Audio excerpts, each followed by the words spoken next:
A religious group is distributing kits aimed at maintaining the sexual integrity of the men and women fighting overseas. But some critics call this a violation of the separation of church and state. We'll talk about all this coming up next on Top Priority.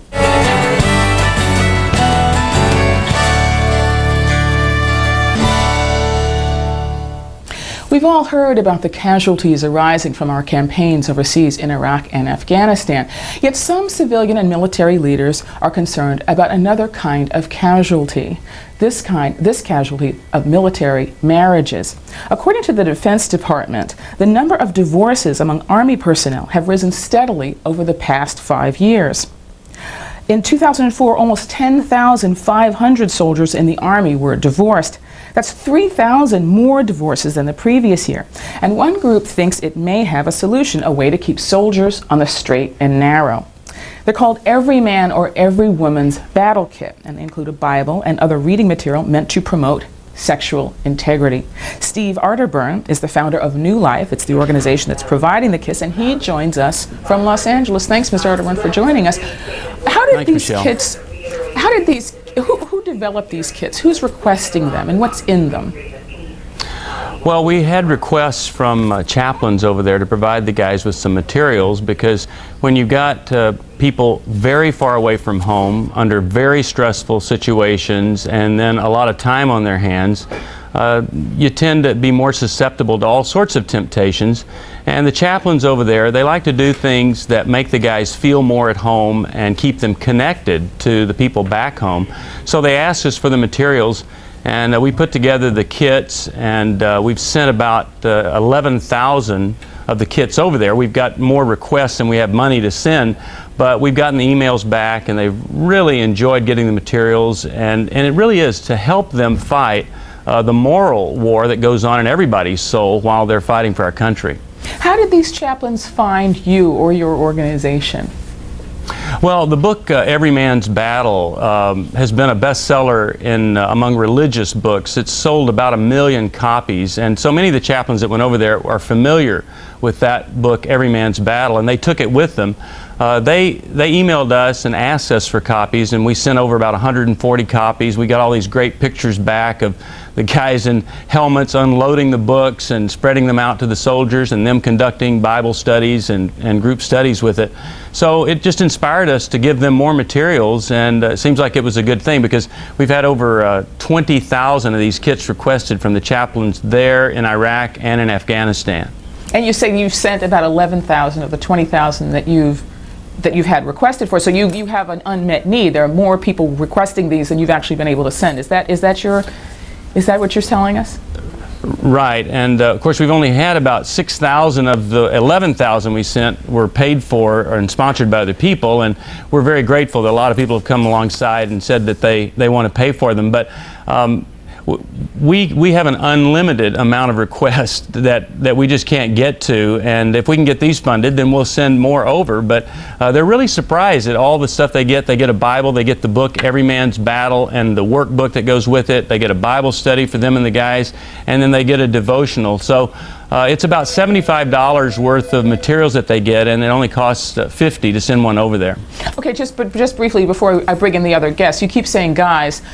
There are women serving overseas in some few numbers. Well, so do you also have kits aimed at women? Yeah. I'm broadcasting from California, and California guys is generic for men and women. Yes, some of our emails. I stand corrected. Yeah, they're really excited that we did put together a kit for women also, and they love these kits. It's got the Life Recovery Bible, and it's got the Every Woman's Battle book in it, which is actually at this point selling more books than Every Man's Battle here in the States.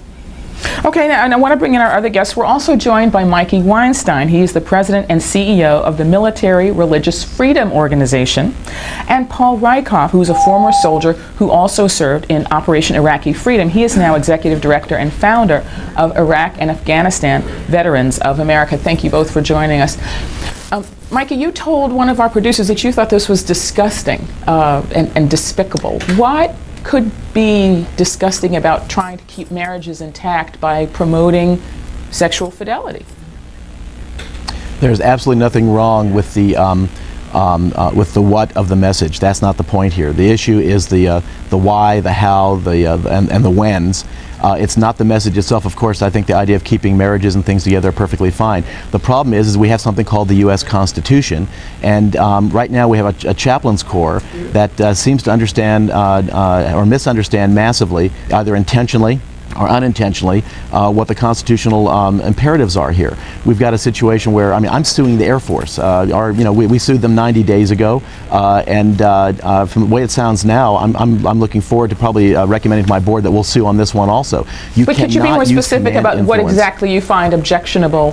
What is it about the messages contained in these kits that you find objectionable? Okay, the message, every soldier's battle. It is not every soldier's battle. And the fact that we are equating spiritual purity with one particular biblical worldview. Now, I don't know how the U.S. military managed to survive all of these years without the New Life Ministries providing their every soldier's battle kit to everybody who's there. Every military unit has professional chaplains. What are they doing? They're being paid by all of us. What are they doing? They're professional attorneys called judge advocates. There are social services people. There are counselors. There are medical people that are there. And the idea, as I said before, it's not the what of the message, it's the how, the why, the when. It is not every soldier that wants to receive the New Testament. Should we include the Quran and the Torah and the concept of the free thinkers with regard to to atheists and agnostics? It's not the message. It's how it's done. And in a camouflage box, here's your military uniform, here's your gun, here's your bullets, here's your meal, and here's your Bible, and here's how you're going to stay sexually pure.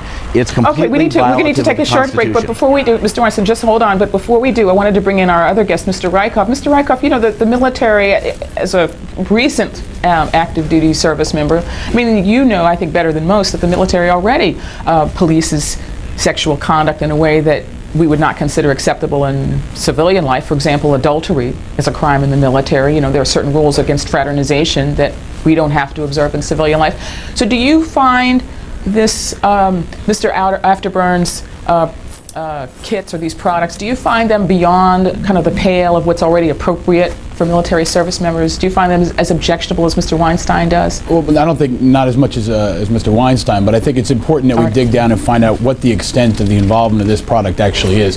It's fine if a chaplain wants to offer this product in addition to other religious services, but it's important to remember that chaplains are there to instill a sense of morale within the unit and also to provide religious services to soldiers of all faiths. So, you know, if a few individual chaplains are providing this on a table full of other religious materials, that's one thing. If the chaplains are openly condoning it and pushing it and bordering on proselytizing, then we've got a problem. But there's a core driver here, and it's not religious purity or anything else. It's the operational tempo. Our soldiers are deployed at a rate that's really unprecedented, and that's what's driving divorce more than anything else. I think that's a good place to stop. We have to take a short break. We'll be back with more of Top Priority after this.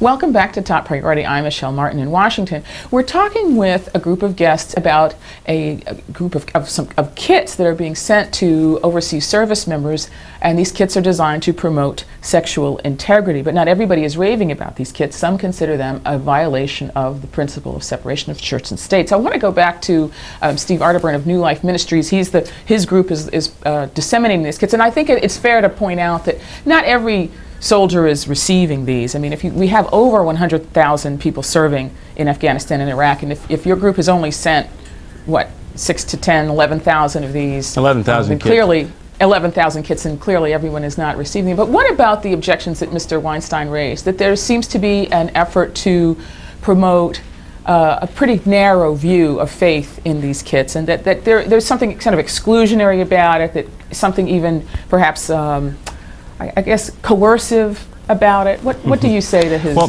his criticisms? Yeah, I would question the fact that they're pushing anything other than fidelity and integrity and character. And I think pretty much all the faiths are pretty strong on those points.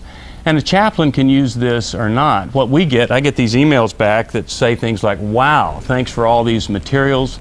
There are Christians over there serving. And what we're doing is providing materials for them or anybody else that's interested in maintaining sexual integrity while they're overseas. So it doesn't eliminate the possibility of some other group coming along and putting together something that might help in another way or help in this way. But we're excited about the response. We get emails back from these guys all the time saying they're thrilled to get this. I would also say that the issue of separation of church and state, it's not actually in the Constitution. And if we've got a church-state issue, we've got an issue with chaplains actually being over there doing things in the name of God. And I would hate to see anybody move toward eliminating chaplains from the military. Mr. Weinstein, what about Mr. Arterburn's point that these chaplains are properly expressing the tenets of their faith as ordained members of their faith, and that they are making these materials available and that people don't have to read them if they don't want to? I'd like to ask Mr. Arterburn to give me I'd like to ask Mr. Arterburn to tell me how many years he spent in the U.S. military, how often he's been over there in the Middle East. Just like Paul said, I completely agree with what he said. I want to know the whys, the whens, and the hows that this is being used. I'm not going to let Mr. Arterburn get away with that blood libel about the fact that there is no separation of church and state in the Constitution. I'm a member of the California bar and the D.C. bar. I don't know what law school you went to, Steve, but once again, you're wrong. You can talk all day long about this as much as you want to, but after finding out about this, my best response is just tell it to the judge, because that's where we're ending in this thing. Okay, Mr. Weinstein, thank you for I understand you're interested in those biographical details, but would you mind answering my question, which is what about the argument that these chaplains are disseminating and properly teaching the tenets of their faith, and that people are free to listen to it or not listen to it? We would have no trouble if that were the case, but the communications we get from the Middle East are in stark contrast to the ones that Steve Arterburn gets. Tell me about them. What are those communications? Down their throats. The fact you feel that people are being coerced into listening to this? Yes. Mm-hmm. Yes, at mandatory events, at mandatory, even as something as mundane as a staff meeting, that they are being, there's enforced prayer. There's one particular type of Christianity, this radicalized evangelical dominionist Christianity that's being crammed down their faces. And we do not trust the chaplains corps anymore. I don't know that Steve is at fault here, because he doesn't know he's sending Bibles over at the request of chaplains. Who's policing the chaplains? Who's watching them? That's why we're currently suing the U.S. Air Force, because we think nobody's watching them. And in fact, worse than that there's an absolute desire on the part of the command structure of the Department of Defense to push this type of evangelical Christianity to the exclusion of all other religions. I mean, we're not sitting here pulling lint out of our belly button. Okay, thanks, Mr. Weinstein. Mr. Reichert, I'd like to give you the last word, particularly as someone who's recently returned from the theater. What is your view? Do you feel that, and I understand that you cannot possibly speak for all the thousands of service members working overseas right now, but do you feel that a particular brand of Christianity is being forced on service members as exemplified by these sexual integrity kits? Do you feel that the chaplaincy has kind of lost focus in providing ministry to all members of the service? And I never experienced any type of religion being rammed down my throat, to be honest with you, but I think it's important to remember that there is a cross-section that is pretty wide. You have Muslim soldiers, you have Jewish soldiers, you have soldiers of all faith, and we need to ensure that we're being respectful of all those faiths when they serve. But I also, it's interesting to be in the crossfire between these two gentlemen. As a soldier, it's not unusual for us. But let's get down to what works. In my platoon, I had about 6 soldiers out of 38 who were divorced when we came home.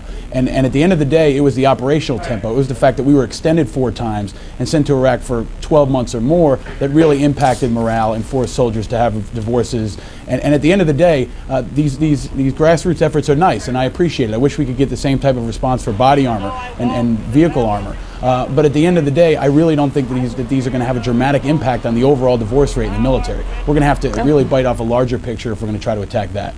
Okay, thank you so much for your insights here, and thanks to all of our guests. It's been an important discussion, and I think we'll probably return to this topic in the future. So thank you all for coming in. Steve Arterburn, Mikey Weinstein, Paul Rykoff. But that's all the time we have for today. But before we end, we'd like to end each edition of Top Priority on a thoughtful note. Today's words of wisdom come from the author, Tim O'Brien, who said, "I'd come to this war a quiet, thoughtful sort of person, a college grad, Phi Beta Kappa and summa cum laude, all the credentials.